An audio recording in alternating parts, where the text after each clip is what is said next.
Welcome back to another review, and today we're in the Mazda 2, which in my opinion is one of the most underrated small hatches that you can get. I don't know why we don't see a lot more of them in South Africa. They are the epitome of what Mazda is as a brand, and hopefully in this review we'll see exactly why. So sit back and relax and enjoy this review of the Mazda 2.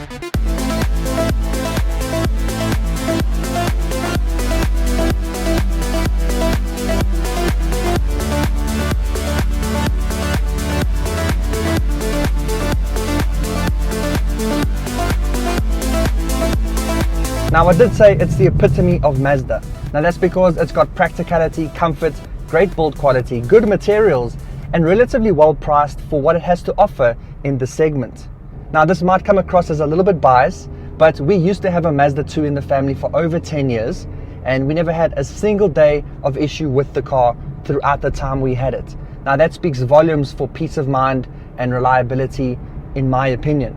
Now, I think Mazda's also upping the ante there, because every time you now buy any Mazda, especially even a Mazda 2, you're getting it with a 5-year unlimited kilometer warranty, service plan, roadside assistance, and all of that stuff. So that's peace of mind driving and peace of mind motoring for 5 years, which is really, really good. Now, I'll start off by talking about the design, because we're very familiar with what the Mazda 2 looks like, because during those over 10 years of us having this Mazda 2, and looking at this one, it hasn't changed that much. So it's still a pretty old design in my opinion. Yes, it's been nipped and tucked and facelifted a couple times during its lifetime, but not enough to really now set it apart as a new offering. And maybe that's why we don't see a lot of them on the road, because people just assume the Mazda 2 is old, when it really isn't. I mean, from the outside, it's like I've said, it still looks the same, but you're now getting a new grille, depending on what version you get, whether it's the individual or the dynamic. They're going to look different. So you're going to get a solid grille, a mesh grille, depending on which one in the variety of Mazda 2s you're choosing. But they're getting new LED headlights as well as tail lights. But the one thing I don't like about the design, which maybe might make the car seem a little bit cheap, is that the daytime running lights are just standard yellow bulbs. They don't look like they're actually LEDs or like designed daytime running lights, is what you would expect of a car in 2024, which is a little bit of a letdown. But on the inside, things are definitely looking different compared to the one we had for those 10 years, because now on the front of the dash, you're getting this soft touch material. It almost feels like Alcantara. It's got contrast stitching in red. The air vents have also got like a red accent inside of them, although I feel like one of these air vents is missing, because it's not a round one here in the center, but there is one. It's a little bit about symmetry for me, and I think that it's missing that. But regardless, it still feels very premium, and it still feels very Mazda inside here. Now I'll speak to that a little bit, because in every single Mazda you get into, you're going to feel like it's quality. You're going to feel like, why am I paying this amount of money for such good build quality and materials in a car? Because that's what Mazda stands for. So you are getting good materials, a variety of different types of materials. It's not always just hard plastics all over. They think about the design, they make it look good, even though it might be an entry-level segment vehicle. But that's not really the case here. So like I've said, you've got that nice material on the dash that carries through onto the inside of the doors. It carries through onto the seats, even for your passengers in the rear. They've also got that premium feeling material throughout the cabin. You've got a leather wrapped steering wheel with all the controls that you need, including cruise control. And in front of the driver, you've got a nice big rev counter with a little digital display for your speed, and a smaller little digital display next to that on either side, showing your what gear you are in, as well as your trip computer. So that's going to be obviously your trip computer, so your distances, your fuel economy, your fuel, and all of that sort of stuff. So it looks really nice. It's really well kind of laid out in the center through the steering wheel. So I think it looks nice and smart, and it looks quite premium. Above that, you are also getting a heads-up display. So that's also something that I really enjoy about this car, not having to always glance your eyes down. You can always just keep them forward and see what speed you're traveling at any point. And then going down the center, you've got a separate climate control. Obviously, it's not built into the infotainment, because it's not a very big one. This infotainment you've got here is relatively small, although it is a touchscreen, which is unusual for a Mazda, because they don't like to give you touchscreens for some reason. Go and see my other reviews, because none of them are actually touchscreens, but this one is, which is great. Although the UX or the operating system of this looks very old. It looks like it might have been in one of the first Mazdas that had a digital screen, so that definitely needs to get updated. But through this, you are able to view your reverse camera because it does come with that, as well as park sensors. Now, as I was saying, down the center, you've got a separate climate control with all the different rotary dials that you need. Below that, you've got a wireless phone charger. You've got 2 USB type A's, as well as an SD slot and a 12-volt socket. So lots of options to be powering your different devices or charging it up here in front. You've also got a proper physical handbrake, as well as some shortcut buttons and dials for your infotainment in case you don't want to use the touchscreen. But in my opinion, you might want to just ditch the usage of these and rather just tap the screen, because it's going to make your life a whole bunch easier. And then onto the practicality and storage within this Mazda 2. Now, these doors have got some really nice big deep bins inside them, so you can fit a big water bottle. You've also got space for 2 drinks here in the center, but hopefully you don't bump them when you're either changing gears or working with your elbow down here. A little bit of storage behind that, and if you aren't going to be charging your phone, you can use this for storage up here too. But what is surprising is how big this glove box is, because with a car being this small, I don't think you would expect that. So that's a nice touch. And it goes without saying that the space in the rear for your passengers is not going to be very big. With me sitting there with this seat being in my driving position, I'm 1.87 meters tall. I'm sitting quite comfortably here. So I've got nothing to complain about for my driving position, because you can move the steering wheel up and down. You can't move it forward and backwards, but that's still okay. But for your passengers in the rear, they don't have a lot of space. Now, as you can see, that's where my legs are, with me sitting in the back there with this being in my driving position. So if someone is slightly shorter, or if it is just the children for the school run, they'll be quite comfortable. But if you do have any taller passengers, I don't think that it maybe wants to travel with you for too long. And with this being a hatchback, you can't expect the boots to be very big. But once you open it up, you can see that you've got some decent space inside there. Obviously, taking into account the size of the car, the ratio of the boot size, I think that it's actually pretty good. I mean, I don't think we'd expect it to be much bigger than this, but underneath the floor, you'll see that you do actually get a spare wheel, which is always a great thing for cars in South Africa. And speaking of the interior not needing to always be harsh, ugly plastics, you can see that they've taken their time to just give the plastics almost like a carbon fiber look to it. Now, we know that it's not carbon fiber, but it's always about what's pleasing to the eyes. So what they've done here is they've given that carbon fiber look to some of the plastics on the doors, here in the center console, along with some padding for your knees.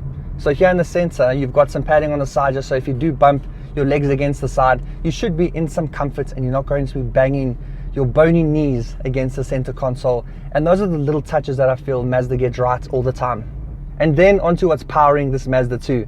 So up front there, under the bonnet, you've got a 1.5 litre naturally aspirated engine, putting out 85 kilowatts and 148 Newton meters of torque, which I think is decent power. It's a little bit more than what you're getting standard in most of the Suzuki models, who you might be competing against in the segment. And together with either a 6-speed automatic transmission or a 6-speed manual, you should be able to find the best option to suit your driving style. Now, I'm currently in the individual model, which is the top of the range. So I've got the 6-speed automatic and I've got paddle shifters over here, which I don't think I'll be needing. But regardless, I think the engine and the 6-speed automatic work really nicely together, quite cohesively. So you feel like this car does have enough power when you need it, because it's either putting the power down nice and linearly, and you're also getting the right gear when you need it. And when you put your foot down like this, the car will just go. There's not a lot of lag, luckily, because this doesn't have a turbo. So for those who don't understand, this is naturally aspirated, so you don't have a turbocharger feeding air into the engine to give you the boost and the power that you need. So you aren't waiting for those turbos to spool up with pressure to give you this the power you need. Here the engine just takes the air that it's getting and it moves you forward, so there's no delay when you put your foot down, which is a little bit of a plus in a car like this. And then onto the pricing. Now, Mazda has given you 3 different options to choose from when getting a Mazda 2. You start off with the entry-level active, going into the middle of the range dynamic, and then the top of the range individual, which is what I'm in right now, with that pricing ranging from 321,000 Rand to 417,000 Rand for this top spec model, which is not too bad for this car in this segment. Looking at how cars are priced these days, with the amount of features I think you're getting, with the drive quality, the comfort, the build quality, as well as that peace of mind 5-year unlimited kilometer warranty.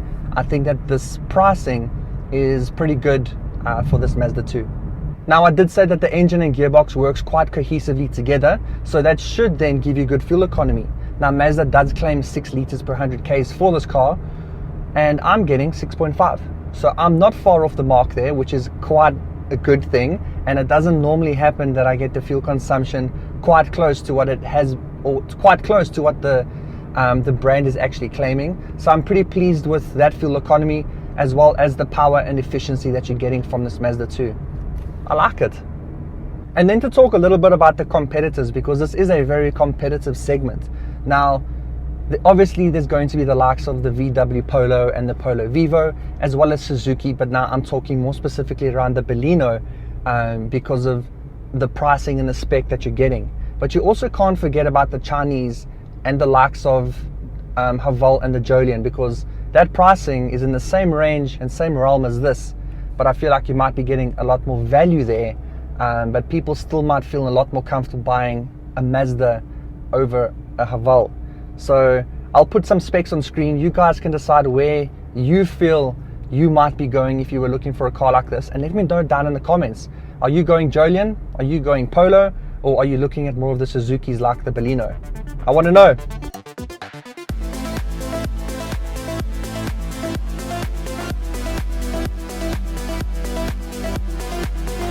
Now, if you're in the market for a Mazda 2, then go check one out on changecars.co.za. They're a website that sells new and used cars, but the best thing about them is that they vet and check every single dealership that sells cars on their website, so they're always in control of the quality of cars that you're buying as a customer. And that also makes them the safest online buying and selling car portal or car website in South Africa. Now, a great thing about their website is that it's also a hub for everything automotive. So you can go watch car reviews, you can read articles, you can even bring them quotes from dealerships that aren't on Change Cars, and not only will they match the quotes, but they'll beat it too. So go check out changecars.co.za. They're also a proud partner of Greg Dennis Reviews. And then onto the verdict in the form of the GDR test. Should you get it, drive it, or remove it from the list of cars that you're looking at? Now, in my opinion, I would go and drive this. Now, like I've said, it's a very competitive segment, so there's a lot of cars and options out there, but I feel like you need to go and drive a Mazda to actually feel what they're like. I know that there's a lot of brand loyal people for VW and for the likes, so go and drive this car, go and see what a Mazda's like, feel the comfort, feel the quality, feel the power, and even feel the likes of the materials used inside here, from the fabrics on the dash to the padding for your knees, the carbon fiber looking plastics, these really nice seats with the red accents and stitching. A lot of detail goes into a Mazda. Now, I'm on the fence of almost telling you to just go get it, but I'd like you to go and drive it and see how you feel about Mazda. Let me know down in the comments and tell me if you're for Mazda or against Mazda. I also want to know. So thank you so much for watching another Greg Dennis review. I hope you learned a whole bunch more about this new Mazda 2. And if you did, please will you drop a like below. And if you want to see more videos like this and other car related content, then please subscribe. And until then, I'll see you in the next one. Cheers.